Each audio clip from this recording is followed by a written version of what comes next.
National Weather Service in Raleigh has issued a severe thunderstorm warning for northern Alamance County, northern Orange County, northern Guilford County until 10:15 p.m.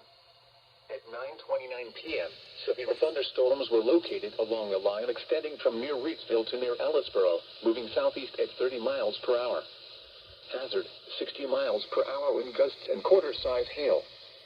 Source, radar indicated. Impact, hail damage to vehicles is expected. Expect wind damage to roofs, siding, and trees. Locations impacted include Greensboro, Burlington, Graham, Hillsboro, Mebane, Elon, McLeansville, Summerfield, Gibsonville, and Stokesdale. This includes the following highways: Interstate 85 between mile markers 127 and 131. Interstate 40 between mile markers 132 and 161, and between mile markers 217 and 226. For your protection, move to an interior room on the lowest floor of a building. Repeating, a severe thunderstorm warning has been issued until 10:15 p.m. for the following counties in North Carolina: Alamance, Guilford, and Orange.